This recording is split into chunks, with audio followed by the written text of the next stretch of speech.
మనకి 27 నక్షత్రాలు ఉన్నాయి. ప్రతి నక్షత్రానికి 4 పాదాలు ఉంటాయి. ప్రథమ, ద్వితీయ, తృతీయ, చతుర్థ పాదములు అని. ఇప్పుడు ఈ 27 నక్షత్రాలకి 4 పాదాలతో ఈ నక్షత్రాలు నడుస్తాయి. 27 × 4 108 కదండి. 27 × 4 108 అయితే మాకేమిటండి కోటేశ్వరారు అని మీరు నన్ను అడగచ్చు. ఇప్పుడు నేను ఇంకొక విషయం చెప్తాను. ఇప్పుడు ఈ 27 నక్షత్రాల యొక్క 4 పాదాలని తీసుకుని అశ్విని నక్షత్రం యొక్క 4 పాదాలు అలా 4 4 1 4 4 1 4 4 1 ఇలా 9 పాదాలు 9 పాదాలు తీసుకెళ్ళి ఎవరికి ఇస్తారు? ఒక రాశికి ఇస్తారు. ఏదో ఏమంటే నాది స్వాతి నక్షత్రం కాబట్టి స్వాతి నక్షత్రం ఏ రాశిలోకి వెళ్ళింది? తులారాశిలోకి వెళ్ళింది అంటాం. ఇప్పుడు 9 పాదాలు కలిపి ఒక రాశిలోకి ఎడతాయి. మీకు ఈ సంవత్సరం ఎలా ఉంది చూసుకోవాలనుకోండి, మీరు ఏం చూసుకుంటారు? రాశి ఫలాలు చూసుకుంటారు. ఆ రాశి ఫలం మీ యొక్క నక్షత్ర ఫలాన్ని బట్టి ఉంటుంది. ఇప్పుడు ఆ రాశి ఏం చేస్తుంది? మీకు ఈ సంవత్సరం ఎలా ఉంటుందో చెప్తుంది. అందులో ఒక మాట అంటారు, మీకు శరీరమునందు మర్మావయవముల మీద దెబ్బ తగలవచ్చు, ప్రమాదము సంభవించవచ్చు, కాబట్టి వాహనములు నడుపునప్పుడు జాగ్రత్తగా ఉండవలెను అని రాస్తాడు. మీరు ఒకటి ఆలోచించండి, శరీరమునందు 108 మర్మస్థానములు అని ఉంటాయి యోగశాస్త్రంలో. ఈ 108 మీకు పైకి కనపడవు.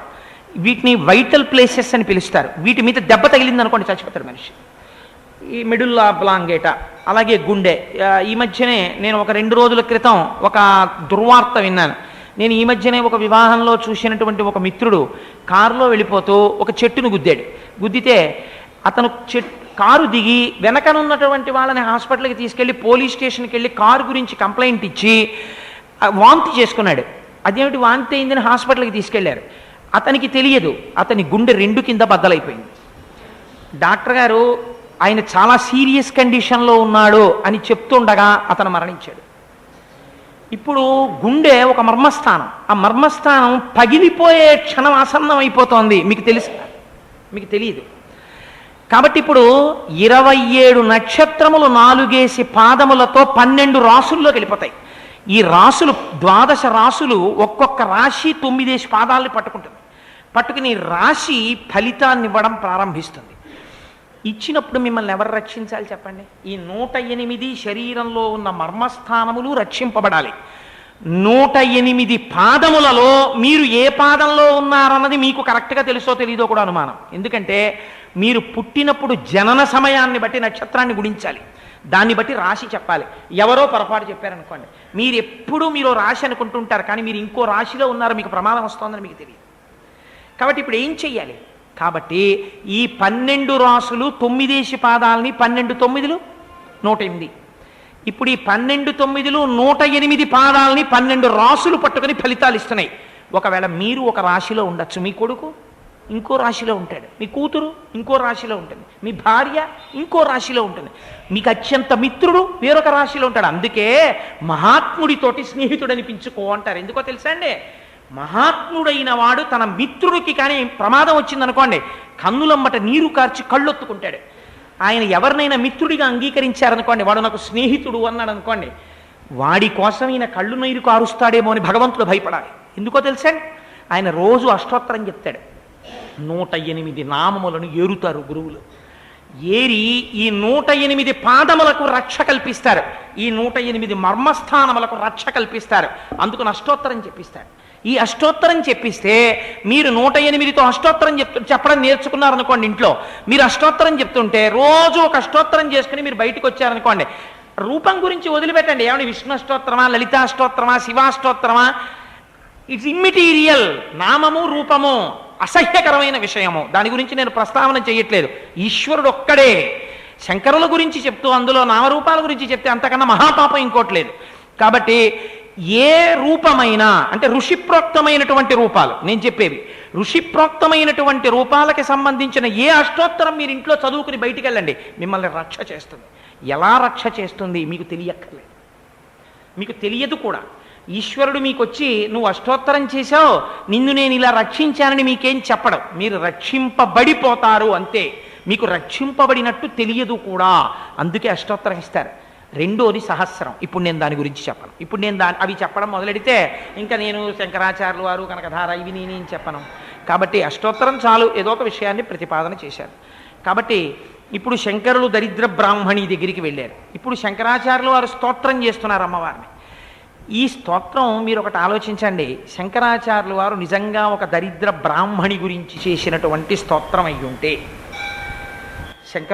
శంకరులు ఆత్మతత్వమునందు ప్రతిష్ఠితమైనటువంటి వ్యక్తి, అటువంటి మహానుభావుడు జ్ఞానం గురించి మాట్లాడితే చాలు. కానీ లోకమనేటటువంటిది గృహస్థాశ్రమంలో చాలామంది ఉంటారు, వాళ్ళకి కొంత సుఖము సంసారమునందు భద్రత కూడా అవసరం.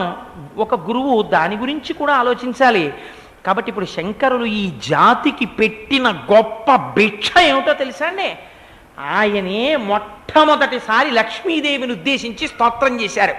ఈ స్తోత్రంలో ఎక్కడా కూడా నేను చేస్తున్నాను దరిద్ర బ్రాహ్మణికి ఐశ్వర్యమి అన్న మాటలు శంకరాచార్యులు వారు వాడలేదు.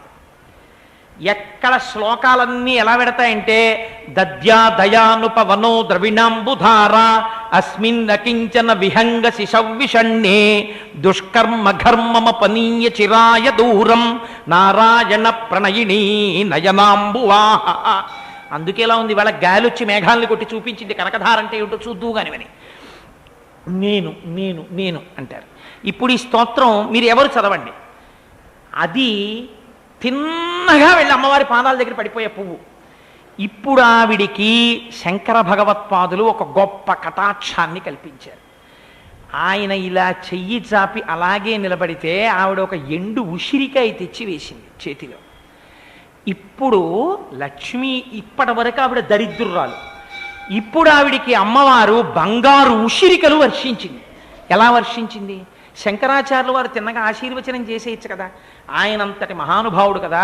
అమ్మా నీకు ఐశ్వర్య కటాక్ష ప్రాప్తిరస్తు అనో మాట అన్నారనుకోండి, వెంటనే ఏనుగులు గుర్రాలు సింహాలు వచ్చి ఇంటి ముందు నించుంటాయి. కానీ మరి అలా అనలేదే శంకరాచార్యులు వారు.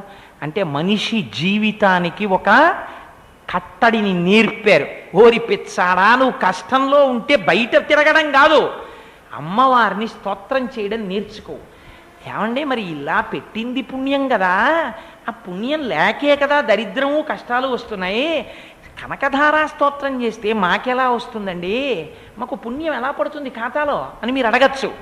కనకధారా స్తోత్రంలో మీకు తెలియకుండానే కాయిక వాచిక మానసిక సంసేవనం ఉంది. కాయిక ఈ శరీరంతో సేవ ఉంది. ఎలా? మీకు తెలియకుండానే మీరు స్తోత్రం చేస్తున్నారు. మీరు స్తోత్రం చేసేటప్పుడు మీ నోరు వాడబడుతోందా లేదా, మీ ఊపిరి వాక్కుగా మారుతోందా లేదా? కాబట్టి కాయిక, నమస్కారం కూడా ఇలా చేశారు నోటికి వచ్చేసి, కాయిక. వాచిక, వాక్కుగా పలుకుతున్నారు. మానసిక, మీరది చేసేటప్పుడు వెనక లక్ష్మీనారాయణుల యొక్క మూర్తి ఉంది, ముందు చేసినటువంటి శంకర భగవత్పాదాచార్యుల వారి యొక్క మూర్తి ఉంది. మీరు ఒక్కసారి ఇలా చూసుకుని పొంగిపోయారు. మహానుభావా మా కోసం అందించావయ్యా అనుకున్నారు. అందులో ఉన్న భావాన్ని ఒడిసి పట్టుకున్నారు. మనస్సులో ఆ లక్ష్మీనారాయణ దర్శనం చేసుకుంటున్నారు ఆ పాదాలని. ఇప్పుడు మానసిక, 3 పుణ్యములు ఏకకాలమునందు కలిగిపోయి మీరు ఆ స్తోత్రం చేశారు. ఈ స్తోత్రంలో శంకరులు ఎక్కడైనా నేను చేశాను దరిద్ర బ్రాహ్మణి గురించి చేశాను అని అన్నారనుకోండి, అప్పుడు ఆ స్తోత్రం ఎందుకు పనికొస్తుంది? ఆవిడికే పనికొస్తుంది. కానీ శంకరులు ఈ జాతికి చేసిన ఉపకారం ఏమిటో తెలుసా అండి? 5 సంవత్సరాలు కూడా నిండని బాలుడిగా మహానుభావుడి జాతికి చేసి అటువంటి శంకరుల్ని నింద చేసిన వాడికి పుట్టగతులు ఉంటాయండి. వాడికి ఆయన చేసిన ఉపకారం అటువంటిది. ఆయన ఈ నా అన్న పేరుతో చేసుకో ఈ ప్రార్థన, చాలు నువ్వు గట్టెక్కిపోతావు అని మన కోసం చేశారు కనకధార. కేవల దరిద్ర బ్రాహ్మణి గురించి చేస్తే వేరు దాని స్థాయి. ఎప్పటికీ ఎవరైనా కనకధార చేసుకోవచ్చు.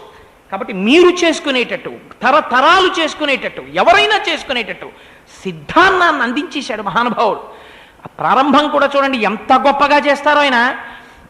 వందే వందారు మందారం ఇందిరానంద కందళం అమందానంద సందోహ సింధురం బంధురాననం అని మొదలు పెడతారు. అందులో మీరు చూడండి గమ్మత్తు. వందే ప్రారంభం, మొట్టమొదటిసారి జగద్గురువులై కారణజన్ములై లోకాన్ని ఉద్ధరించడం కోసమని బాలశంకరుడై 5 సంవత్సరములు నిండని బిడ్డడై ఉపనయనం చేసుకుని గురువుగారి దగ్గరికి వెళ్ళినటువంటి చిన్ని పిల్లవాడు ఆ యజ్ఞోపవీతం మెరిసిపోతుండగా ఒక బ్రాహ్మణి ఇంటి ముందుకొచ్చి చెయ్యి చాపి భవతి భిక్షాం దేహి అన్నవాడు లోకోద్ధరణాన్ని ప్రారంభించాడు. లోకానికంతటికి తరతరాలు నిలబడిపోయే స్తోత్రాన్ని అందిస్తున్నాడు. ఇది ఎటువంటి విఘ్నములు లేకుండా అందరి ఎడల ప్రకాశించుగాక.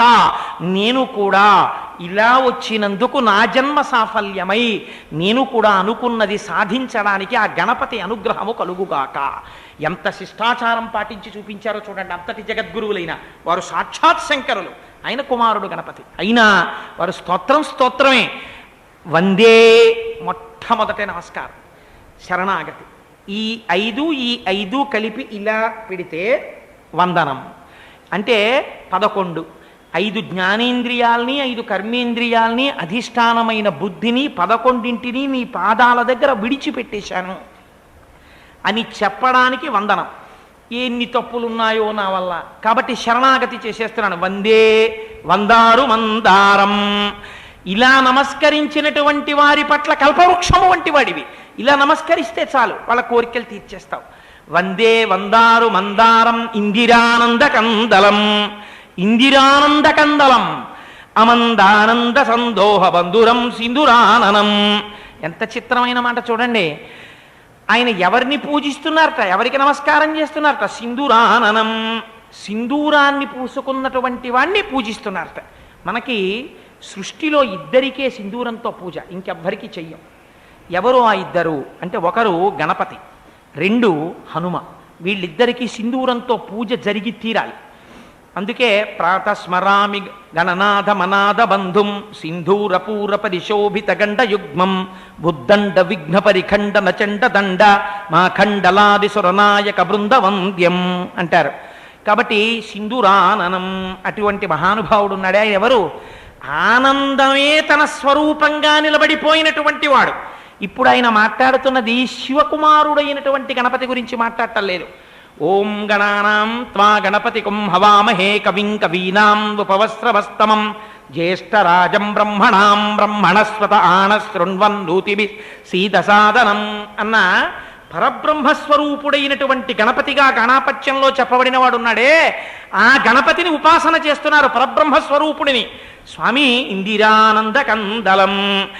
ఇందిరా అన్న మాటకి అమరకోశంలో పరమైశ్వర్య స్వరూపిణి. శంకరులు సౌందర్యలహరిలో కూడా ఇటువంటి ప్రయోగం చేశారు. భ్రమయసి పరబ్రహ్మ మహిషి అన్నారు. ఆవిడ పరబ్రహ్మము యొక్క శక్తి స్వరూపిణి. కాబట్టి అమ్మ నువ్వు ఇందిరా అన్న పేరుతో పరమైశ్వర్య స్వరూపురాలవయ్యున్నావు. ఆనంద స్వరూపుడైనటువంటి వాడు పురుషాకృతిలో ఉన్నాడు.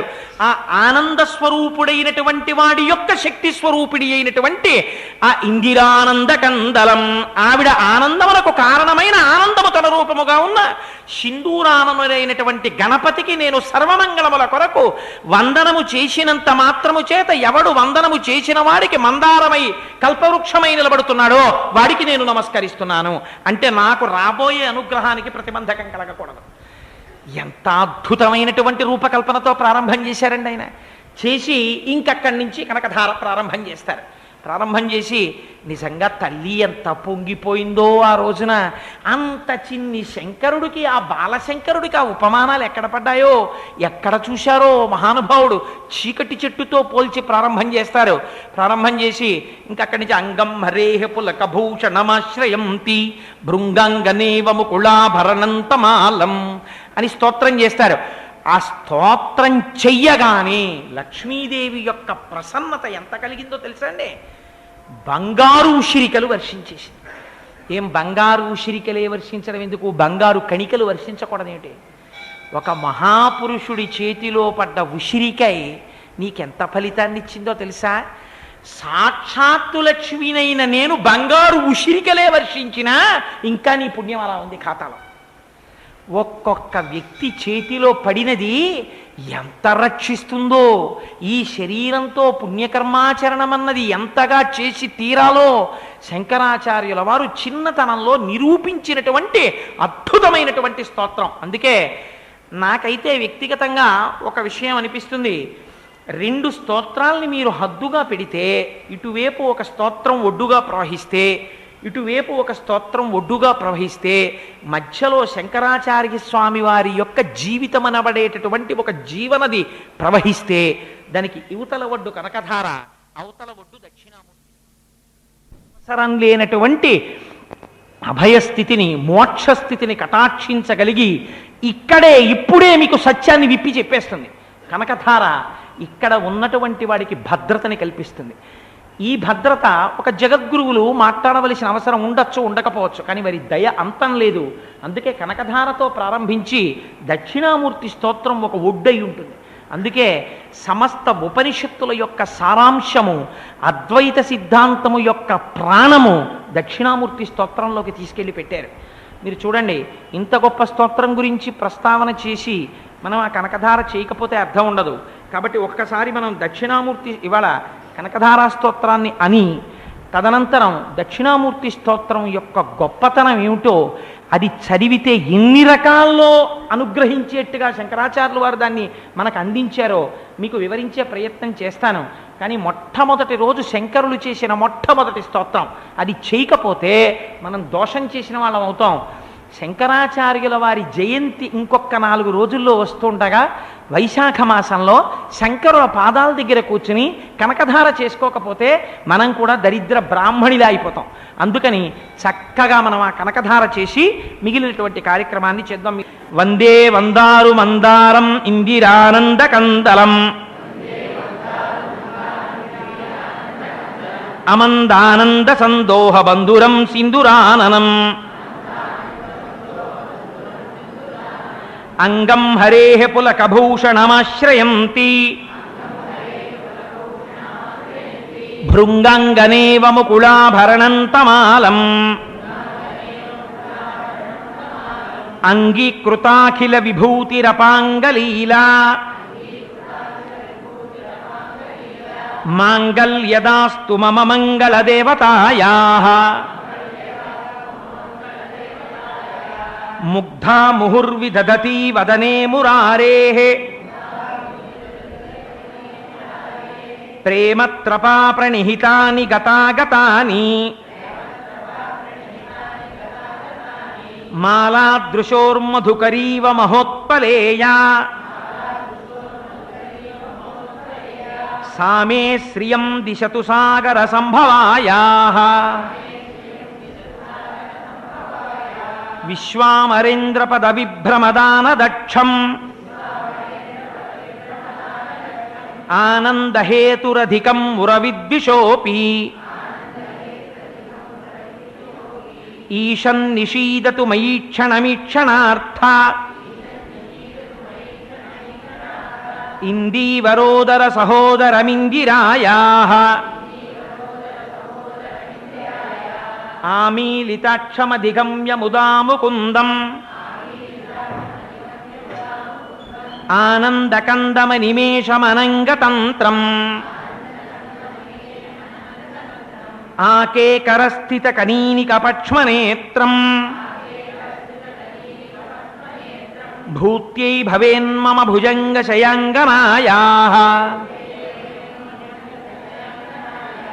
బాహ్వంతరే మధుజితశ్రితకౌస్తుభేయా హారావళీవ హరినీలమయీ విభాతి కామప్రదా భగవతోపి కటాక్షమాలా కళ్యాణమావహతు మే కమలాలయాయాః కాలంబుదాళిలలితో రసికైటభారేః ధారాధరే స్ఫురతి యా తటిదంగనేవ మాతుః సమస్త జగతాం మహనీయమూర్తిః భద్రాణి మే దిశతు భార్గవ కన్యకాయాః ప్రాప్తం పదం ప్రథమతః ఖలు యత్ర భావాత్ మాంగళ్యభాజి మధుమాధిని మన్మథేన మయ్యాపతేత్తతిహమందరమీక్షణార్థం మందాల సంచమకరాలయ కన్యకాయాః దద్యాదయానుపవనో ద్రవిణాంబుధారా అస్మిన్న కించన విహంగసి సవ్విషణ్ణే దుష్కర్మ ఘర్మమపనీయ చిరాయ దూరం నారాయణ ప్రణయినీ నయనాంబువాహ ఇష్టా విశిష్టమతయోపి మయా దయార్ధ దృష్ట్యా స్త్రివిష్టపదం సులభం లభంతే. చిన్ని చిన్ని దోషాలు అందులో ఉంటే దిద్దుకోండమ్మా. దృష్టి ప్రహృష్ట కమలోదర దీప్తిరిష్టాం పుష్టిం కృషిష్టమమ పుష్కరవిష్టరాయాః. ఏమి కవన శక్తో మహానుభావుడిది. చిన్న పిల్లవాడిగా ఆయన స్తోత్రం చేస్తుంటే ఎలాంటి పదాలు పడిపోయాయో చూడండి. గీర్దేవతేతి గరుడధ్వజ సుందరీతి శాకంభరీతి శశిశేఖర వల్లభేతి సృష్టి స్థితి ప్రళయకేళుషు సంస్థితాయై తస్మై నమస్త్రిభువనైక గురోస్తరుణ్యై శ్రుత్యై నమోస్తు శుభకర్మ ఫలప్రసూత్యై రత్యై నమోస్తు రమణీయ గుణార్ణవాయై శక్త్యై నమోస్తు శతపత్ర నికేతనాయై పుష్టై నమోస్తు పురుషోత్తమ వల్లభాయై నమోస్తు నాళీక నిభాననాయై నమోస్తు దుగ్ధోదధి జన్మభూమ్యై నమోస్తు సోమామృత సోదరాయై నమోస్తు నారాయణ వల్లభాయై సంపత్కరాణి సకలేంద్రియనందనాని సామ్రాజ్యదాన నిరతాని సరోరుహాక్షి త్వద్వందనాని దురితాహరణోద్యతాని మామేవ మాతర నిశం కలయస్తు మాన్యే యత్కటాక్ష సముపాసనా విధి సేవకస్య సకలార్థ సంపదః సంతనోతి వచనంగమానసై త్వాం మురారి హృదయేశ్వరీం భజే. సరసిజనయనే సరోజహస్తే ధవళతమాం శుకగంధమాల్యశోభే భగవతి హరివల్లభే మనోజ్ఞే త్రిభువన భూతికరి ప్రసీదమహ్యం దిగ్ధస్తిభిః కనక కుంభముఖావసృష్ట స్వర్వాహినీ విమలచారు జలప్లుతాంగీం ప్రాతర్నమామి జగతాం జననీమశేష లోకాధినాథ గృహిణీం అమృతాబ్ధిపుత్రీం కమలే కమలాక్షవల్లభే త్వం కరుణాపూరతరంగితైరపాంగైః అవలోకయ మాం అకించనానాం ప్రథమం పాత్రమకృత్రిమం దయాయాః స్తువంతి యే స్తుతిభిరమూభిరన్వహం త్రైమయీం త్రిభువనమాతరం రమాం గుణాధికా గురుతర భాగ్యభాగినో భవంతి తే భువి బుధ భావితాశయాః. శంకరాచార్యకృతమైనటువంటి కనకధారా స్తోత్రం గురించి మనం కేవలం ఒక విహంగ వీక్షణం మాత్రమే చేశామంతే. నేనే ఆ శ్లోకాలకు అర్థం కానీ తాత్పర్యం కానీ ప్రార్థనా శ్లోకాన్ని విశేషమైన వివరణ కానీ నేనేం చేయలేదు, ఒక ప్రయత్నం చేశాను. కాబట్టి కనకధార ఒక స్థితిలో మనకి భద్రతని కల్పించడం కోసమని ఐశ్వర్య సమృద్ధి కొరకు చేయబడినటువంటి స్తోత్రం అయితే, దక్షిణామూర్తి స్తోత్రం మనుష్య శరీరంతో వచ్చినటువంటి ప్రతివాడు తెలుసుకోవలసినటువంటి ఒక గొప్ప సత్యాన్ని ఆవిష్కరించేటటువంటి స్తోత్రం దక్షిణామూర్తి స్తోత్రం. అందులో దక్షిణామూర్తిని గురించి ప్రార్థనా శ్లోకాలు కొన్ని అంటారు. అందులో మౌనవ్యాఖ్య ప్రకటిత పరబ్రహ్మతత్వం యువానం వర్షిష్టాంతే వసదృషి గణైరావృతం బ్రహ్మనిష్టై ఆచార్యేంద్రం కరకలిత చిన్ముద్రమానందరూపం స్వాత్మారామం ముదితవదనం దక్షిణామూర్తిమీడే వటవిటపి సమీపే భూమి భాగే నిషణ్ణం సకలమునిగణానాం జ్ఞానదాతారమారాత్ త్రిభువన గురుమీశం దక్షిణామూర్తిదేవం జనన మరణ దుఃఖచ్ఛేద దక్షన్నమామి చిత్రం వటతరోర్మూలే వృద్ధా శిష్యా గురుర్యువా గురోస్తు మౌనం వ్యాఖ్యానం శిష్యాస్తు ఛిన్న సంచయా గురవే సర్వలోకానాం భిషజే భవరోగిణాం నిధయే సర్వవిద్యానాం దక్షిణామూర్తయే నమః. ఆ దక్షిణామూర్తి యొక్క స్వరూపం అంటే చాలా గొప్పది. తమిళనాట మీకు చాలా దేవాలయాలలో దక్షిణామూర్తి కనపడతారు. మన ఆంధ్రదేశంలో దక్షిణామూర్తి యొక్క స్వరూపం అంత ఎక్కువగా కనపడదు. కానీ ఇవాళ ఆశ్చర్యం ఏమిటంటే, పొద్దున శంకర భగవత్పాదులకి అభిషేకం జరుగుతున్న సమయంలో నేను ఆ మెట్టు మీదకి అటువైపు ఉన్నవాడిని ఇటువైపుకి జరిగి కూర్చున్నాను, వెనక నుంచి ఎండొస్తోందని. కూర్చున్నప్పుడు మా గోపాలకృష్ణ గారితో ఏదో దక్షిణామూర్తి గురించి 4 మాటలు ఎందుకో ప్రస్తావన వచ్చి మాట్లాడుతుండగా సత్యనారాయణ రెడ్డి గారు అన్నారు, ఆవిడ అమ్మవారు కదండి అన్నారు. అంటే అలా శిఖరం వంక చూసాం. విచిత్రం ఏమిటో తెలుసా అండి, దక్షిణామూర్తి స్తోత్రాన్ని చేసినప్పుడు బహుశः శంకరాచార్యుల వారు ఎలా కూర్చుని ఉండి ఉంటారో ఈ దేవాలయంలో అలా ఉంది భంగిమ. ఎందుకో తెలుసా అండి, శంకరాచార్యుల వారి దేవాలయంలోంచి పైకి చూసినప్పుడు ఎదురుగుండా దక్షిణామూర్తి ఉన్నారు. కానీ ఆ దక్షిణామూర్తి యొక్క మూర్తిలో కించెత్తో పొరపాట్లు దొర్లే అనుకోండి, ప్రధానంగా వారి కాలి కింద ఉండవలసినటువంటి అపస్మారుడు అనేటటువంటి రాక్షసుణ్ణి చిత్రించలేదు. అది బహుశः శిల్పి దోషమని నేను అనుకోవట్లేదు. ఆయనకి ఇచ్చినటువంటి ఆ మూర్తి బహుశా సరైంది ఇచ్చి ఉండరు. లేకపోతే అది కూడా ఉండి ఉంటే దానికి ఒక టోటాలిటీ అంటామే, ఒక పూర్ణత్వం చక్కగా వచ్చి ఉండేది. అది లేదు ఆ మూర్తిలో. కానీ ఎనివే అది చక్కటి దక్షిణామూర్తి యొక్క స్వరూపం ఎదురుగుండా ఉంది. అందులో ఒక మాట అంటారు, మౌనవ్యాఖ్యా ప్రకటిత పరబ్రహ్మతత్వం యువానం.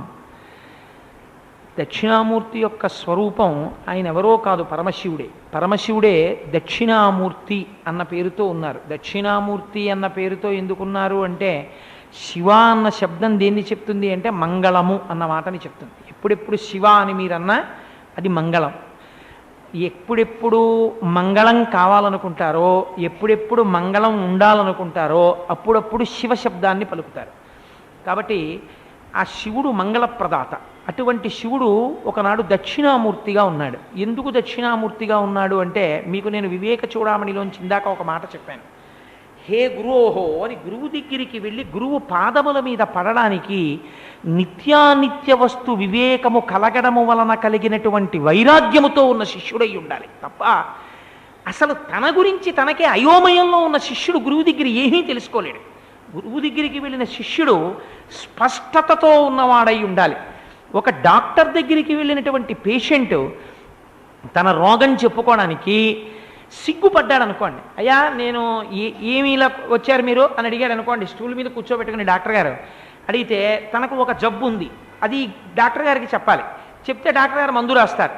కానీ డాక్టర్ గారికి చెప్పడమా అని అక్కడికి వెళ్ళి మొహమాట పడ్డాడు అనుకోండి. మొహమాట పడి చెప్పలేదు తన జబ్బు గురించి సరిగ్గా, ఏదో పైన చెప్పాడు. డాక్టర్ గారు కూడా చూసి ఓ మందులు రాశారు.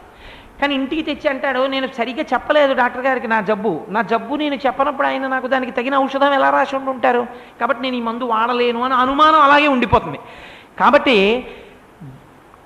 డాక్టర్ దగ్గరికి వెళ్ళినటువంటి రోగి అది ఎంత అంటురోగం కానివ్వండి, ఆ రోగి ఎటువంటి స్థితిలో ఉన్నాడో తెలుసా అండి? భయంకరమైన రోగంతో ఉన్నాడు. బయట ఉన్నటువంటి వాళ్ళు ఏం చేస్తారంటే, అబ్బో దగ్గరికి రాకంటాడు. డాక్టర్ గారు బోర్డు పెడతాడు, వీళ్ళ కోసమే నేను ఉన్నాను లోపలంటాడు. నేను ఎందుకు చెప్పాలి కొన్ని పేర్లు, అది ఉన్నవాళ్ళు బాధపడచ్చు. అందుకని అంత భయంకరమైనటువంటి చర్మరోగాలు కొన్ని ఉంటాయి. అవి ఉన్న వాళ్ళకి వేళ్ళు అవి కూడా ఊడిపోతాయి. వాళ్ళని మనం చూడగానే అబ్బో అంటాం. అలాంటి వాళ్ళకి ట్రీట్ చేయడానికే నేను ఉన్నాను అంటాడు. మనం ఎందుకు అబ్బా అంటాం చెప్పండి? మనం ఎందుకని అలాగే? మనకు ఒక భయం. ఎందుకంటే అది మనకు అంటుకుంటుందేమో అంటాం. మనం అంటుకుంటుందేమోనండి అని మనం దూరంగా తొలగిపోతాం. డాక్టర్ గారు అంటాడు, రాన దగ్గరికి నేను వైద్యం చేస్తానంటాడు. అంటే మరి డాక్టర్ మనిషి కాడండి? డాక్టర్ మనిషే. ఈయన వెళ్ళి ఏం చేస్తాడు? అబ్బా అలా కూర్చుని చూపించి, అలా కూర్చుని చూపించండి, ఇలా కూర్చో అంటాడు డాక్టర్. అంటే ఇలా కూర్చుంటాడు పక్కన. ఏమైందంటాడు, ఇలా నాకు ఏదో వచ్చిందండి అని చేతులును కాళ్ళు చూపిస్తాడు. అప్పుడు డాక్టర్ గారు ఏం చేస్తారంటే గ్లోవ్స్ వేసుకుని అది మీరు పట్టుకోవాల్సింది. పట్టుకోవడం మానడు డాక్టర్ గారు. ఇప్పుడు రోగికి చేసిన వైద్యం వల్ల రోగికి ఉన్న జబ్బు డాక్టర్ గారికి కూడా వచ్చింది అనుకోండి కొన్నాళ్ళకి, అప్పుడు ఈయన కూడా వెళ్ళాలి ఇంకోటి దగ్గరికి. అప్పుడు అదో ప్రమాదం. డాక్టర్ ఎప్పుడూ ఎలా ఉండాలంటే తన దగ్గరికి వచ్చేటటువంటి రోగులు నోరు విప్పి చెప్పుకున్నటువంటి జబ్బు ఎంత అంటువ్యాధైనా తాను భయపడకుండా అది విరిగిపోవడానికి మందివ్వాలి. అది తను ఎంత దగ్గర నుంచి చూసి వైద్యం చేసినా తనకు అంటుకోని రీతిలో వైద్యుడు ఉంటాడు కదండి. అలా ఉండకపోతే డాక్టర్ గారికి ప్రమాదమే కదా. గురు శిష్య సంబంధం కూడా అంతే. మీరు అక్కడికి వెళ్ళి చెప్పకుండా మానేశారనుకోండి, డాక్టర్ గారు ఎలా మందిస్తాడండి? ఆయన మీ గురించి వినడానికే ఉన్నారు డాక్టర్ గారు. ఆయన ప్రసన్నుడై ఉన్నాడు. శిష్యుడు ముందు అసలు స్పష్టత ఉండాలి. ఆ స్పష్టత పనికి మాలిన స్పష్టత అనుకోండి, దానికి అర్థం లేదు. అసలు తను ఏం పొందాలనుకుంటున్నాడో అన్నది చాలామందికి తెలియదు. అరణ్య రోదనం అంటే ఎలా ఉంటుందో శ్రవణం కూడా అలాగే ఉంటుంది చాలామంది విషయంలో. ఎందుకంటే ఆ వినడం వల్ల తాను ఏది వినాలనుకుంటున్నాడు, ఎందుకు వినాలనుకుంటున్నాడు, ఏ ప్రశ్న కోసం ఇది వినాలనుకుంటున్నాడు తను, ఇది అసలు స్పష్టత ఉండదు. నేను ఫలానా ప్రశ్న సంశయం తీర్చుకోవడానికి ఈ విషయాన్ని నేను వింటున్నాను అన్న భావనతో గురువు దగ్గరికి చాలామంది శిష్యులు వెళ్ళరు. 99 మంది ఎందుకు పెడతారంటే కొడుకు ఉద్యోగం కోసమో, కూతురు పెళ్లి కోసమో, ఇలాంటి వాటి కోసమే పెడతారు. నేను వెళ్ళొద్దని అన్ను, నాకెందుకు మధ్యలో. కాకపోతే గురువు దాని చేత ప్రీతి పొందిపోతూ ఉంటాడని మాత్రం నేను అనను. గురువు వేరొక దానికోసం ఉన్నాడు. గురువు దేనికోసం ఉన్నాడంటే ఇలా నన్ను ఎవరైనా అడుగుతారా అప్పుడు ఆయన దయాసముద్రుడవుతాడు. మీరు అడగవలసిన ప్రశ్న ఒకటి ఉంది, ఇది కృతకంగా ముక్కుకి తగిలించుకుని మీరు వెళ్ళి గురువు గారిని అడిగారు అనుకోండి, పట్టుకోలేని వెర్రివాడు గురువు కాడు. ఇంకో ప్రశ్న ఆయన వేసి మిమ్మల్ని పట్టేస్తాడు. మీకు వైరాగ్యము రావాలి. వైరాగ్యం ఎందుకు రావాలండి? వివేకము వలన రావాలి. వివేకము వలన వైరాగ్యం రావాలి. వివేకం ఎందుకు రావాలి? వివేకం అంటే ఏంటి అసలు?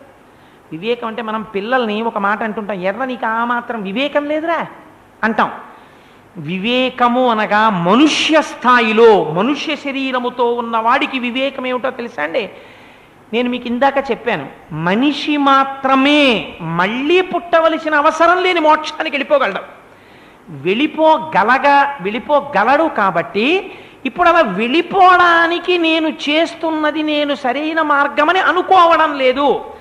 నేను ఏది చేస్తున్నానో దీని వలన నేను మరణం అనుకుంటున్నది తప్పుతోందా? మీరు రోజు ఎక్సర్సైజ్ చేస్తున్నారండి, మీరు రోజు మార్నింగ్ వాక్ చేస్తున్నారండి, మీరు రోజు యోగా చేస్తున్నారండి, మీరు రోజు ప్రాణాయామం చేస్తున్నారండి, మీరు చచ్చిపోరని నాకు చెప్పండి.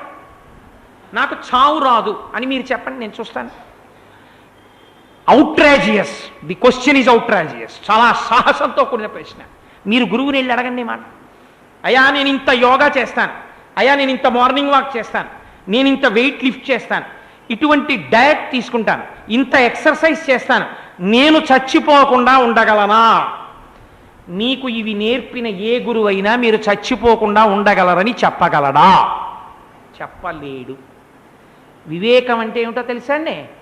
ఇది మీరు కూర్చున్న అంత మదనంలోంచి పుట్టాలి ఈ ప్రశ్న. కాబట్టి నేను గృహస్థాశ్రమంలోకి వచ్చాను, ఒక ఉద్యోగం చేస్తున్నాను, కొంత డబ్బు సంపాదిస్తున్నాను, ఒక ఇల్లు కట్టాను. కాబట్టి నేను ఎటు వెళ్ళిపోతాను? చిట్ట చివరికి శ్మశానానికి వెళ్ళిపోతాను. ఎవరు వెళ్ళిపోయారు? ఎందరో వెళ్ళిపోయారు, నేను వెళ్ళిపోతున్నాను. కాబట్టి మృత్యువు తప్పించుకోవడానికి మార్గం ఏదైనా ఉందా? చచ్చిపోకుండా ఉండడం అన్నది ఉంటుందా శాస్త్రంలో? ఇది చెప్పేవాడు ఎవరైనా ఉన్నాడా? అబ్బాయి నువ్వు చచ్చిపోవడం ఏంట్రా, నువ్వు చచ్చిపోవు, నీకు కష్టం ఏమిటి, నీకు దుఃఖం ఏమిటి, నేను డబ్బు సంపాదించాను. మీరు చూడండి, అందుకే మన భారతీయ ధర్మంలో, ఆర్ష ధర్మంలో ఒక గమ్మత్తు ఉందండి. అన్నీ సంపాదించుకున్నవాడు అన్నీ వదిలేసిన వాడి దగ్గరికి ఎడతాడు మనశ్శాంతి.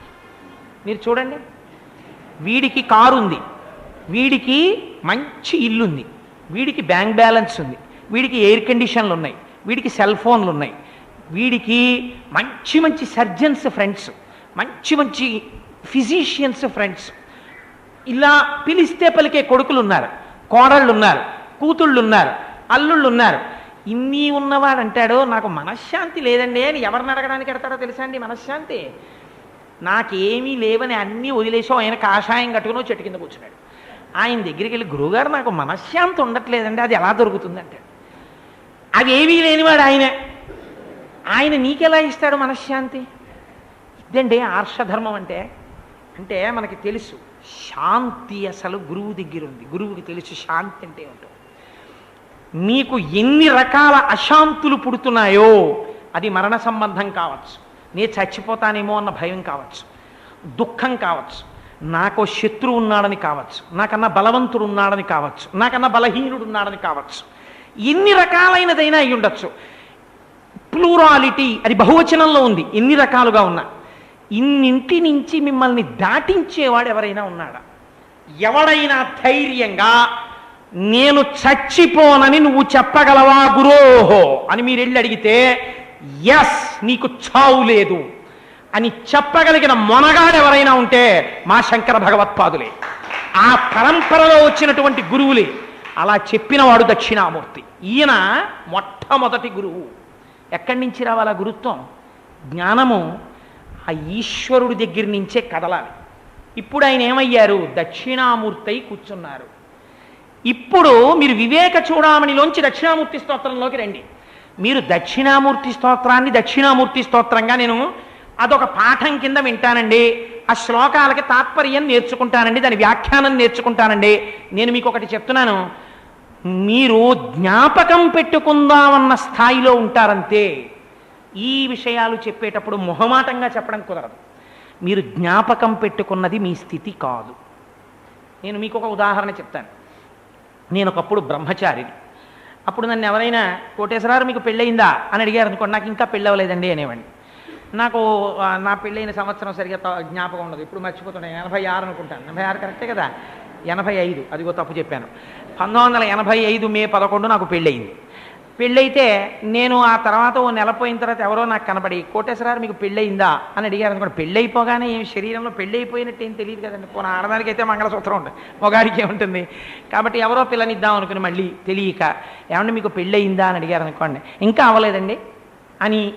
ఆ తర్వాత వాళ్ళు మీ నాన్నగారితో మాట్లాడతామండి, అయితే మీకు పిల్లనిద్దాం అనుకుంటున్నాను మా ఇంటికి వచ్చాక, అదేమిట్రా పెళ్ళి అవ్వలేదని చెప్పాడంటే నాన్నగారు మర్చిపోయానండి అన్నట్టు, మొన్ననే కదా నాకు పెళ్ళయిందని అంటాడండి. అలా అన్నాను అనుకోండి, నేను అవతల వాడు ఊరుకుంటాడా? నీకు బుద్ధి ఉందా, నువ్వు అన్నం తిన్నా గడ్డి తిన్నా, నువ్వు మర్చిపోవడం ఏంట్రా పెళ్ళయిందని అని అడుగుతాడు. పెళ్ళయిందని మీరు మర్చిపోతారా? మీరు మర్చిపోరు. పెళ్ళయిన ఉత్తర క్షణం నేను గృహస్థును, నేను బ్రహ్మచారిని కాను. ఇప్పుడు ఈ అనుభూతి ఇది సత్యము, మీకు ఎరుకయందున్నది. ఇప్పుడు ఇది మీరు గుర్తు తెచ్చుకుని అయ్యో నాకు పెళ్ళయిందని గుర్తు తెచ్చుకోవడం గుర్తుండట్లేదండి. మ్యారేజ్ డేట్ గుర్తు లేకపోతే క్షమించవచ్చు, అసలు పెళ్ళయిందో లేదో గుర్తు లేదంటే ఎలా కుదురుతుందండి? అలా ఏం ఉండదు ప్రపంచంలో. నాకు పెళ్ళయిందని గుర్తుంటుంది అంతే. నాకు పెళ్ళయింది, నేను గృహస్థుని ఎప్పుడూ జ్ఞాపకానికి ఉంటుంది. అంతేకాని అప్లికేషన్ నింపేటప్పుడు సర్నేమ్ ఉందా సర్నేమ్ వెనకాల అని పక్కవాడిని అడిగితే పర్వాలేదు. మ్యారిటల్ స్టేటస్ దగ్గర మ్యారీడా అన్మ్యారీడా అంటే నేను నా ఫ్రెండ్ దగ్గరికి వెళ్ళి ఏమైనా నాకు పెళ్ళయిందా అవలేదా అని అడిగారు అనుకోండి, నీ బుద్ధిహీనుడా అని అడుగుతాడు. కాబట్టి నాకు పెళ్ళయినది, ఇంకా నా జీవితాంతం నాకు అది గుర్తుంటుంది, నాకు పెళ్ళైపోయింది, నేను గృహస్థుని. దక్షిణామూర్తి స్తోత్రం తాత్పర్యం వరకే అర్థమైంది అనుకోండి, దానివల్ల మీరు పొందేది నేనంట ఏదో కొంత ప్రయోజనం మీరు పొందారేమో అని నేను అంటాను. నేను పొందలేదని నేను అన్నాను. కానీ మీరు దక్షిణామూర్తి స్తోత్రం వినడం ఎలా వినాలో తెలుసా అండి? అందుకే ఆ వైరాగ్యంతో వెళ్ళి గురువుని అడిగిన వాడికి గురువు చెప్తాడు. అప్పుడు చెప్పారు శంకర భగవత్పాదులు దక్షిణామూర్తి స్తోత్రాన్ని. అది విన్న ఉత్తర క్షణం సంశయాలన్నీ నశించిపోతాయి.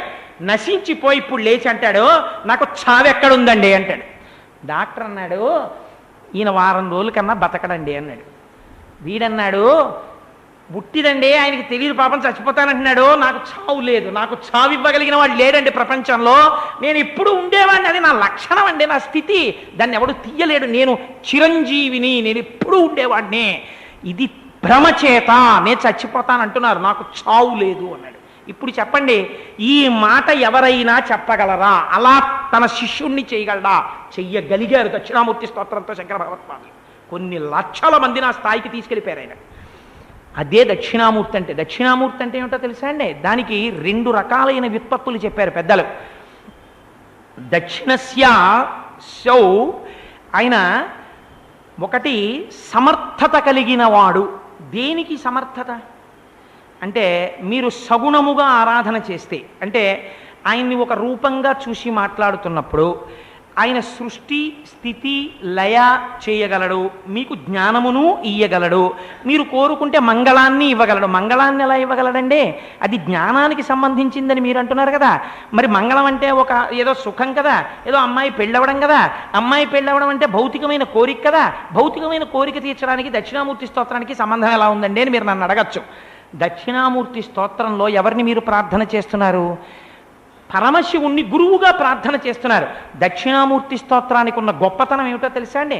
తెలిసి కానీ తెలియక కానీ మీరు దక్షిణామూర్తి స్తోత్రం చదివితే గురుగ్రహం ఉద్దీపనం చెందుతుంది, గురుగ్రహం సంతోషాన్ని పొందుతుంది.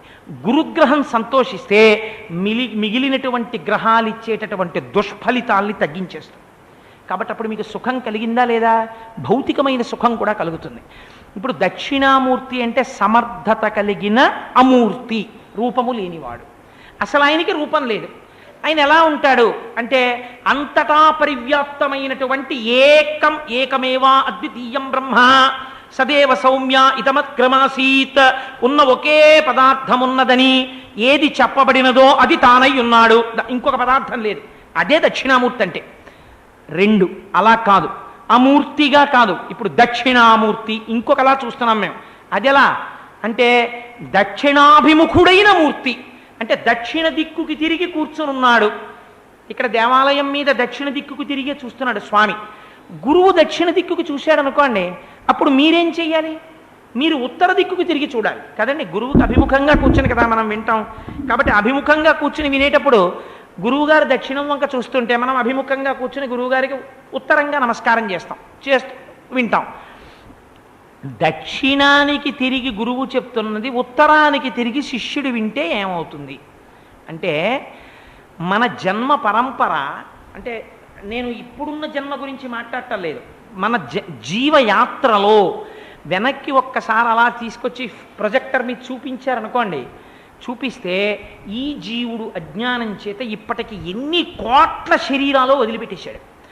ఓసారి కుక్క వదిలిపెట్టాడు, ఓసారి పిల్లి వదిలిపెట్టాడు, ఓసారి ఏదో నక్క వదిలిపెట్టేశాడు, ఓసారి సింహం వదిలేశాడు, ఓసారి పాము వదిలేశాడు, మళ్ళీ కొత్త ఉపాధిలోకి వెళ్ళిపోయాడు. అందుకే రవీంద్రనాథ ఠాగూర్ గారు గీతాంజలిలో ఒక అద్భుతమైన మాట అంటాడు. తల్లి పసిబిడ్డడికి స్తన్యం ఇచ్చేటప్పుడు ఒడిలో ఇటు తొడ మీద కూర్చోపెట్టుకుని తల కింద ఎడంచెయ్యేసి స్తన్యానికి గట్టిగా హత్తుకుని స్తన్యం ఇస్తుంది. ఈ స్తన్యంలో పాలైపోయి వాడికి కడుపు నిండకపోతే వాడు ఏడుస్తాడు. ఏడిస్తే ఆ పిల్లవాడిని తల్లి ఏం చేస్తుందంటే మళ్ళీ కుడి చెయ్యి తల కిందేసి ఇటు తిప్పి ఇటు స్తన్యాన్ని ఇస్తుంది. తల్లి యొక్క ఒక స్తన్యము నుండి బిడ్డడు వేరొక స్తన్యానికి మార్చబడడం ఎలా ఉంటుందో మనిషి శరీరాన్ని మారడం అలాగే ఉంటుందన్నారు రవీంద్రనాథ్ ఠాగూర్. ఒక శరీరాన్ని వదులుతాడు, ఇంకో శరీరంలోకి వెళ్ళిపోతాడు. ఇది సుఖదుఖాలు ఉంటాయా అంటే అన్ని శరీరాల్లో ఉంటాయి సుఖదుఖాలు. కానీ జీవితంలో అలా ఎప్పుడైనా కూర్చుంటే దక్షిణామూర్తి స్తోత్రం కోసం ఇది జ్ఞాపకం పెట్టుకోండి, కొన్ని కోట్ల కోట్ల కోట్ల జన్మలు అయిపోయిన తర్వాత కూర్చుంటాడు. అందుకే దక్షిణామూర్తి స్తోత్రం అంటేనే అంత స్థాయిదండి. ఉత్తరాభిముఖంగా చూసి నమస్కరిస్తున్నాడు. ఉత్తరాన ఏముంది? కైలాసం ఉంది. కైలాసం మీద ఎవరున్నాడు? పరమశివుడు ఉన్నాడు. పరమశివుడు ఎవడు? మృత్యుంజయుడు. ఆయన మృత్యువుని గెలిచినటువంటి వాడు ఆయన. అందుకే అసలు ఆ మృత్యుంజయ అన్న శబ్దం అంత గొప్పది. ఆ మృత్యుంజయుడై పరమాత్మ అక్కడ కూర్చునున్నారు. లేదా సగుణముగా అక్కడ ఒక స్వరూపం ఉన్నది, ఆ మృత్యుంజయ స్వరూపము. అంతటా వ్యాప్తమైన మంగళ స్వరూపమేది? అక్కడ ఉన్నది.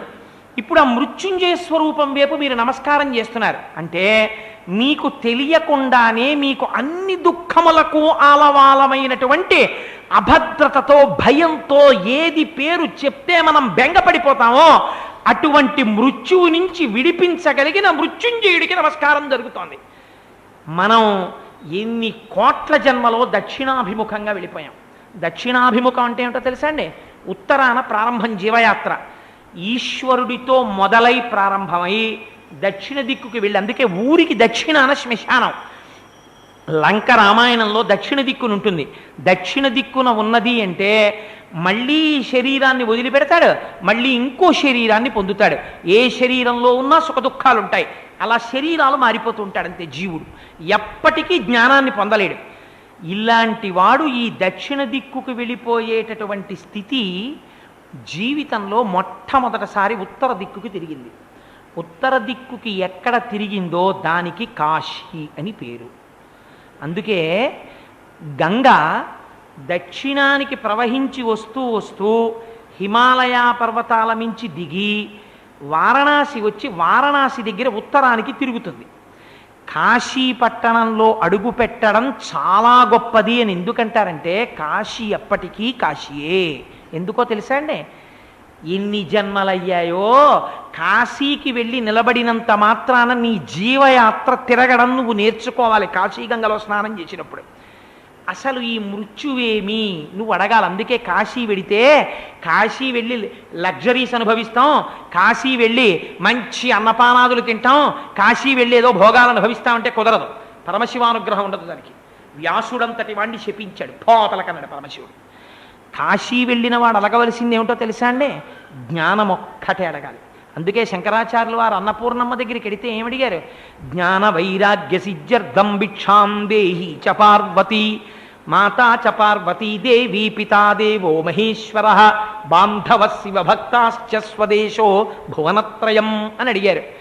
కాబట్టి జీవయాత్ర మారుతుంది. ఉత్తర దిక్కుకి తిరిగి చూస్తాడు, దక్షిణ దిక్కుకి గురువు చూస్తూ ఉంటాడు. అలా కూర్చున్నటువంటి దక్షిణామూర్తి మౌనవ్యాఖ్య. ఆయన దగ్గరికి వచ్చి ఎవరు కూర్చున్నారు? అల్లాటప్ప వాళ్ళు కూర్చోలేదు, ఆయన చుట్టూ కూర్చున్న వాళ్ళు. దక్షిణామూర్తి స్తోత్రం వినడానికి ఉన్నటువంటి శ్రోతని మీరు చూడాలి. ఒక్కొక్క స్తోత్రం యొక్క వైభవాన్ని దేని బట్టి నిర్ణయం జరుగుతుందో తెలుసా అండి? విన్నవాడెవరు అన్నదాన్ని బట్టి నిర్ణయం చేస్తారు, చెప్పినవాడెవరు అన్నదాన్ని బట్టి నిర్ణయం చేస్తారు. మీరు లలితా సహస్రనామ స్తోత్రం చూసుకోండి. లలితా సహస్రనామ స్తోత్రానికి శ్రోత ఎవరండి? ఎవరు విన్నారు లలితా సహస్రనామ స్తోత్రాన్ని? ఎవరు చెప్పారు లలితా సహస్రాన్ని? హయగ్రీవుడు చెప్పాడు. ఎవరు విన్నారు? అగస్త్యుడు విన్నాడు. అగస్త్య మహర్షి వింటుంటే లలితా సహస్రనామ స్తోత్రం చెప్తున్న హయగ్రీవుడు ఒక మాట చెప్పాడు. ఏమని చెప్పాడు? లోపాముద్రార్చిత అని చెప్పాడు. ఈ లలితమ్మ లోపాముద్ర చేత అర్చింపబడుతున్నది అని చెప్పాడు. ఎవరా లోపాముద్ర? అగస్త్యుడి భార్య. ఇప్పుడు అగస్త్యుడు ఎంత తెల్లబోవాలి, తను ఇంకా వింటున్నాడు. ఆవిడ అప్పుడే సేవించేసేసి ఆ నామాన్ని తెచ్చేసుకుంది లలితా సహస్రంలో. అంటే ఈ దేశంలో స్త్రీలు ఉపాసనలో ఒక్కొక్కసారి ఎంత అంటే ఎవరండి? రామచంద్రమూర్తికి ఆదిత్య హృదయాన్ని ఉపదేశం చేశాడు. రామావతార ప్రయోజనం ఎక్కడుంటే సిద్ధిస్తుందో నిర్ణయం చేసినవాడు, సముద్రాన్ని ఔపోసన పట్టినవాడు. అటువంటి అగస్త్యుడేమిటి లలితా సహస్రనామం దగ్గరికి వచ్చేటప్పటికి నాకు చెప్పవా నాకు చెప్పవా నాకు చెప్పవా అని అడిగితే హే కుంభ సంభవ అని పిలిచాడు. లలితా సహస్రం చెప్పేటప్పుడు హే అగస్త్య అని పిలవలేదు. మీరు కావాలంటే బ్రహ్మాండ పురాణం చూసుకోండి, అందులో హే కుంభ సంభవ అని పిలిచాడు. పిలిచి లలితా సహస్రాన్ని ఉపదేశం చేశారు. అగస్త్యుడంతటి వాడు శ్రోతగా కూర్చున్నాడంటే ఆ స్తోత్రం ఎంత గొప్పదై ఉండాలండి. దక్షిణామూర్తి స్తోత్రం వినడానికి శ్రోతలుగా కూర్చున్న వాళ్ళు ఎవరు కూర్చున్నారో తెలుసా అండి? నలుగురు కూర్చున్నారు. సనత్కుమారుడు, అలాగే సనాతనుడు, తర్వాత సనత్కుమారుడు మొదలైన వారు నలుగురు చెప్తాం కదా, బ్రహ్మజ్ఞానులైనటువంటి వారు, ఆ బ్రహ్మమానస పుత్రులైనటువంటి వాళ్ళు నలుగురు కూడా ఆయనకి చుట్టూ కూర్చున్నారు. కూర్చునుంటే వారు ఎందుకు కూర్చున్నారు? ఏదో వాళ్ళు అక్కడ కూర్చునుంటే దక్షిణామూర్తి వచ్చి అక్కడ కూర్చుని వాళ్ళకి ఒరే మీ అందరూ కూర్చున్నారు కదా సరదాగా మీకు ఏదైనా చెప్తాను కూర్చోండి అని ఆయన ఏం చెప్పలేదు. వాళ్ళు ఎందుకు వచ్చారో తెలుసా అండి? శివరహస్య ఖండము అని ఒకటి ఉంది. దీన్ని రమణ మహర్షి ఆ మహానుభావుడు ఒకనొకనాడు చెప్తే నాకు జ్ఞాపకం ఉన్నంత వరకు రమణాశ్రమ లేఖల్లో సూర్యనాగమ్మ గారు రాసినట్టు నాకు జ్ఞాపకం. నేను అది కరెక్ట్గానే చెప్తున్నాను అని నేను అనుకుంటున్నాను దాని యొక్క లభ్యత గురించి. సనక సనందనాదులు ఒకసారి బ్రహ్మగారి దగ్గరికి వెళ్ళి బ్రహ్మజ్ఞానం తెలుసుకుందామని అడిగితే సరస్వతీదేవి వీణ వాయిస్తోంది, బ్రహ్మగారు వింటున్నారు. ఆడది వీణ వాయిస్తుంటే వింటున్నవాడు ఈయనేం చెప్తాడు రాని వాళ్ళు వెళ్ళిపోయారు. శ్రీ మహావిష్ణువు దగ్గరికి వెడితే లక్ష్మీదేవి కాళ్ళు ఒత్తుతోంది, ఆవిడ దూరంగా కూర్చుని వీణన్నా వాయిస్తోంది, ఈవిడ కాళ్ళే ఒత్తుతోంది. ఈయన దగ్గర ఏం నేర్చుకుంటామని వెళ్ళిపోయారు. శంకరుడు ఏకంగా శరీరార్థాంగ భాగం ఇచ్చేశాడు. అబ్బో అబ్బో అబ్బో అసలు లోపలికే వద్దని బయటకు వచ్చేసాడు. శంకరుడు అనుకున్నాడు, ఆడది పక్కన ఉన్నంత మాత్రం చేత బ్రహ్మజ్ఞానం చెప్పలేరనుకుంటున్నారు, శివశక్తుల యొక్క సమ్మేళనాన్ని అర్థం చేసుకోలేకపోయారు, ప్రకృతి పురుష తత్వాన్ని. పాపం ఈ పిల్లలకి చెప్పాలనుకున్నారు. వీళ్ళ ఆర్తి ఏమిటి? వీళ్ళు ఇప్పుడు వివేక వైరాగ్యములతో ఉన్నారు. ఈ సనత్కుమారుడు మొదలైనటువంటి వాళ్ళు. వీళ్ళకి మృత్యువు లేకుండా సత్యాన్ని తెలుసుకోవాలని కోరికుంది. కాబట్టి నేను వీళ్ళకి చెప్పాలని వెళ్ళి కూర్చున్నాడు ఆయన. వీళ్ళు చూశారు. వీరాసనే సుస్థితం, ఆయన వీరాసనం వేసి కూర్చునున్నాడు. ఇలా చిన్ముద్ర పట్టాడు. దీన్ని చిన్ముద్ర అంటారు. అంటే ఈ చూపుడు వేలుని తీసుకొచ్చి బొటన వేలు కలిపి 3 వేళ్ళు పైకెత్తుతారు. దీన్ని జ్ఞానముద్ర అంటారు. ఇలా చిన్ముద్ర పట్టాడు. ఆ కూర్చున్న ఆయన ఎలా ఉన్నాడు? మౌనవ్యాఖ్యా ప్రకటిత పరబ్రహ్మతత్వం యువానం. ఆయన యువకుడు. యువకుడు అంటే మీరు ఒక విషయాన్ని ఆలోచించండి. నేను కూడా యువకుడినే ఒకప్పుడు, ఇప్పుడు నేనే యువకుడిని కాను. ఎలా పోయింది నాకున్నటువంటి యవ్వనం? అంటే కాలం తినేసింది నా యవ్వనాన్ని. ఇప్పుడు నేను వృద్ధాప్యంలోకి అడుగు పెట్టేస్తున్నాను. ఇంకో 3 ఏళ్ళు పోతే నాకు 50 ఏళ్ళు వచ్చేస్తాయి. వృద్ధాప్యంలోకి వెళ్ళిపోవట్లేదు ఏంటి? కాబట్టి వృద్ధాప్యంలోకి వెళ్ళిపోతున్నాను. కాబట్టి కాలము చేత నా యొక్క వికారములు రోజు రోజుకి కొత్త వస్తున్నాయి. నేను తినబడుతున్నాను. కానీ కాలము చేత గ్రసింపబడని రూపం ఏదుందో అది సత్య వస్తువు. కాబట్టి అది యవ్వనంలో ఉంది, నిత్య యవ్వనంలో ఉంది. ఆయన కూర్చుని ఉన్నాడు. ఆయన శరీరంలో అర్ధభాగం ఎప్పుడూ విడిచిపెట్టి ఉండదు శక్తి. కాబట్టి పార్వతీదేవి ఉంది, ఆవిడే మాయాస్వరూపిణి. కాబట్టి దక్షిణామూర్తి ఒక చెవికి ఆభరణం ఉంటుంది, కుండలం, ఒక చెవికి పాము ఉంటుంది, పైన పెద్ద వటవృక్షం ఉంటుంది, కాలి కింద అపస్మారుడనే రాక్షసుణ్ణి తొక్కి పెట్టి ఉంచుతాడు. చిత్రం ఏమిటో తెలుసా అండి? ఆయన్ని చంపేయడు. ఎంత అందంగా ఉంటుందంటే ఆ అపస్మారుడు ఇలా కాలు పెట్టి తొక్కుంచితే వాడు చాలా సంతోషంగా తలెత్తి పైకి చూస్తుంటాడు దక్షిణామూర్తి వంక. ఆయన కుడికాలు మాత్రం అలా నొక్కి పెట్టి ఉంచుతాడు వాడి మీద. అపస్మారుడు అంటే ఎవరో కాదండి, ఈ శరీరములో ఉండి ఈ శరీరములోనే ఉన్నటువంటి ఈ శరీరము చేత తెలుసుకోవలసిన సత్య వస్తువుని తెలుసుకోలేని అజ్ఞాన స్థితికి అపస్మారుడని పేరు. ఇది ఎలా పోతుందంటే ఆ దక్షిణామూర్తి అనుగ్రహంతో పోయింది. కాబట్టి ఆయన కుడికాలుతో తొక్కి పెట్టి ఉంచాడు అపస్మారుడిని, చిన్ముద్ర పట్టాడు. ఆ వెనకాల ఉండేటటువంటి వటవృక్షం, గురువులు సాధారణంగా వృక్షముల కిందే కూర్చుంటారు. ఎందుకంటే చెట్టుకి, ఈశ్వరుడికి, గురువుకి, ఈ ముగ్గురికి ఒక సంబంధం ఉంటుంది. ఏమిటా సంబంధం అంటే కిష్కింధకాండలో రామాయణంలో వాల్మీకి చెప్తారు, నివాస వృక్ష సాధూనాం ఆపన్నానాం పరాగతి ఆర్తానాం సంశ్రయశ్చైవ యశశ్చైకభాజనం అంటారు. ఎప్పుడైనా నీడ కావాలి అనుకున్నవాడు చెట్టు అక్కడుండి తాను ఇక్కడ ఉంటే నీడ దొరకదు. తాను పరిగెత్తుకుంటూ చెట్టు కింద కడితే చాలు, చెట్టు ఇంకేం అడగదు. నీ క్యాస్ట్ ఏమిటి, నీ ఇన్కమ్ ఏమిటి, నీ జెండర్ ఏమిటి, ఇవి అడగదు, నీడిచ్చేస్తుంది. చెట్టులా ఉంటాడు ఈశ్వరుడు, చెట్టులా ఉంటాడు గురువు. మీరు గురువు దగ్గరికి వెళ్ళిపోయారనుకోండి, గురువు పాదాల దగ్గరికి వెళ్ళిపోయి గురువు పాదాలు గట్టిగా పట్టుకున్నారనుకోండి, గురువు పాదాలు గట్టిగా పట్టుకుని హే గురోహో మీరు తప్ప నాకు మార్గం లేదు. నేను ముందే చెప్పాను, డాక్టర్ దగ్గర పేషెంట్లా మీరు దాచుకోకుండా మీకున్నటువంటి వివేక వైరాగ్యములతో మీరు చేసిన పరిశ్రమ వలన కలిగినటువంటి మీకు లోపల కాల్చేస్తున్నటువంటి సమస్యని మీరు గురువు దగ్గర ఆవిష్కరిస్తే పొంగిపోయినటువంటి గురువు మార్గం చెప్పడం ప్రారంభిస్తాడు. కాబట్టి ఇప్పుడు అలా కూర్చున్నటువంటి దక్షిణామూర్తి దగ్గరికి వచ్చి ఈ సనక సనందనాదులు కూర్చున్నారు. కూర్చుని ఈ సనక, సనంద, సనత్కుమార, ఇదేంటి సనాతన, ఈ నలుగురు ఆయన్ని ఆ వివేక వైరాగ్యాలతో సత్య వస్తువు గురించి ప్రశ్న చేశారు. ఇప్పుడు ఆయన చెప్తున్నాడు ఎలా? మౌనవ్యాఖ్య, నోరు విప్పి చెప్పలేదు, ఇలా అన్నాడు. వాళ్ళకి అర్థమైపోయింది. వాళ్ళు అన్నారు, చిత్రం వటుతరోర్మూలే వృద్ధా శిష్యా గురుర్యువా. వృద్ధా శిష్య వాళ్ళు వృద్ధులు. వృద్ధులంటే ఏమిటండి? వృద్ధులంటే మీరు బాగా జ్ఞాపకం పెట్టుకోండి. అందుకే నేను తరచు వివేక చూడమని నొక్కి చెప్తున్నాను.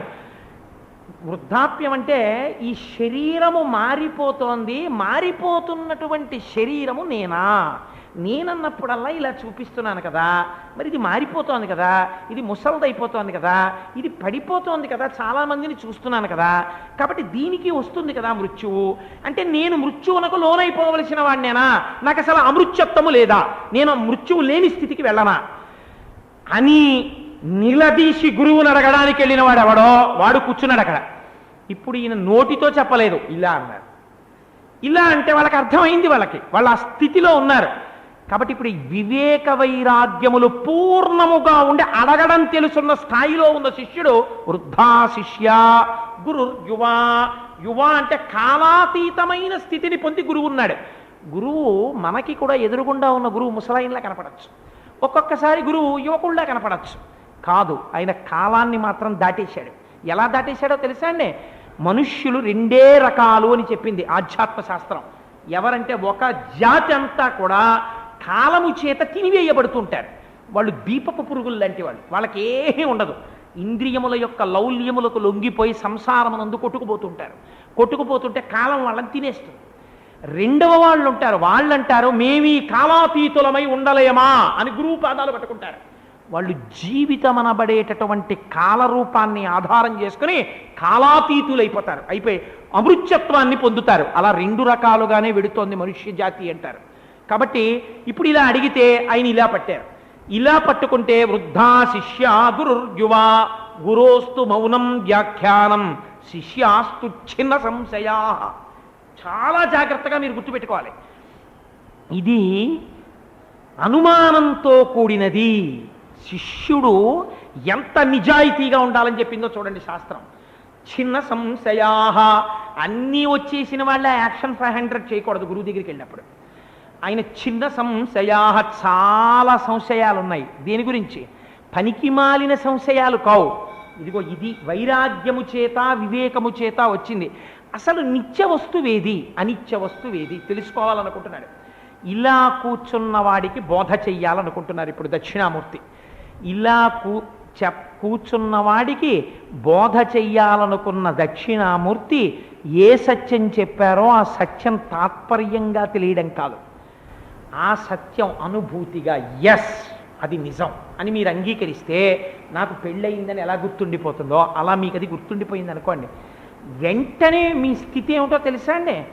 తాళి కట్టిన తర్వాత ఇంకా జీవితాంతం నాకు పెళ్ళైపోయిందని గుర్తుండిపోయినట్టే దక్షిణామూర్తి స్తోత్రం ఒక్కసారి బుర్రలోకి ఎక్కేసింది అనుకోండి, అంతే అయిపోయింది. ఇంక ఇక్కడతో మృత్యువు పోయింది వాడికి. ఇహ మృత్యువు లేదు, ఇహ వాడి మోక్ష స్థితికి వెళ్ళిపోతాడు.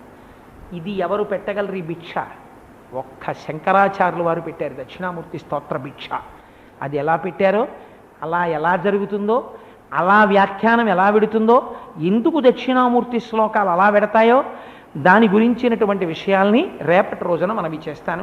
మీ అందరికీ జ్ఞాపకమే, మీరందరూ లేచి నిలబడండి. అటువంటి జగద్గురువులకి మనం చేయగలిగినది ఏమిటో తెలుసా అండి? కేవలము నమస్కారం. అందుకని మనం చక్కగా వారికి ఒక్కసారి ఆ శ్లోకం పూర్తవగానే వంగి మీరెక్కడున్నారో అక్కడే వంగి కుడి చేతితో భూమిని ముట్టుకుంటారు. ఆ ముట్టుకోవడంలో మీరు శంకరాచార్యుల వారి పాదములను స్పృశించినట్టు లెక్క. అంత గొప్ప పుణ్యం పడుతుంది. కాబట్టి అదే చిత్తశుద్ధిని కల్పించి మోక్షస్థితికి తీసుకెడుతుంది. కాబట్టి నేను కూడా నిలబడి చెప్తాను, మీరు కూడా చక్కగా చెప్పండి. విదితాఖిల శాస్త్ర సుధా జలధే మహితోపనిషత్ కథితార్థనిధే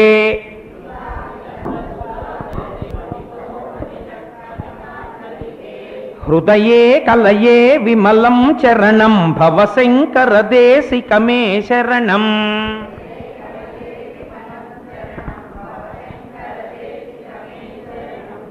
కరుణావరుణాలయ పాలయ మాం భవసాగర దుఃఖ విదూన హృదం.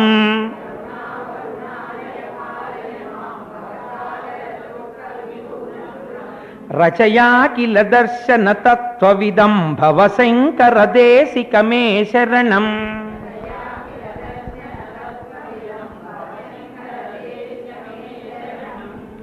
భవతా జనతా సుహితా భవితా నిజబోధ విచారణ చారుమతే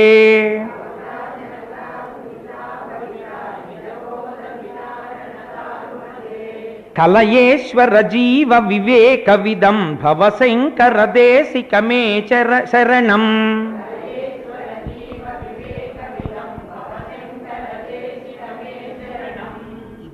భవేన భవాని తమే నితరాం సమజాయత చేతసి కౌతుకితౌ.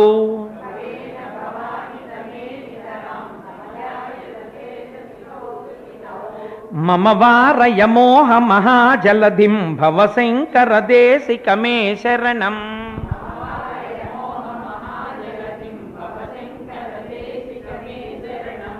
సుకృతేధికృతే బహుధా భవతో భవితా సమదర్శన లాలసతా.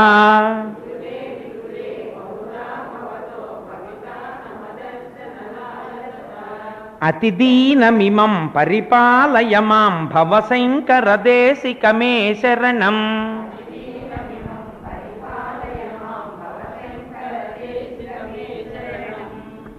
జగతీమవతుం కలితాకృతయో విచరంతి మహామహసశ్చలతా.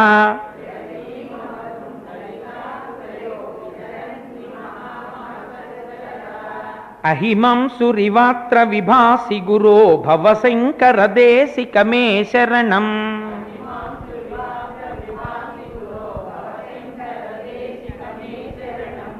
గురు పుంగవ పుంగవకేతనతే సమతామయుతాం సహి కోపి సుధీః. నహి కోపి సుధీః శరణాగతవత్సల తత్వనిధే భవశంకర దేశికమే శరణం.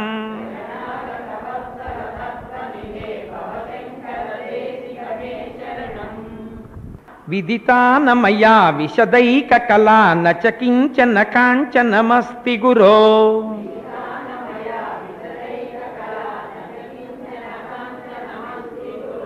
ధృతమేవ విధేహి కృపాం సహజాం భవశంకర దేశికమే శరణం.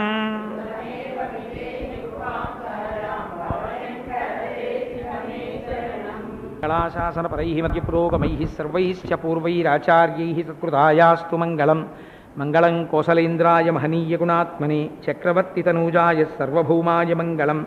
ఉమాకాంతాయ కాంతాయ కమితార్థప్రదాయినే శ్రీగిరీశాయ దేవాయ మలినాథాయ మంగళం. కరచరణకృతం వా కర్మ వాక్కాజం వా శ్రవణనైనజం వా మానసం వాపరాధం విహితమవిహితం వా సర్వమేత్తక్షమస్వ. శివ శివ కరుణాబ్ధే శ్రీ మహాదేవ శంభో.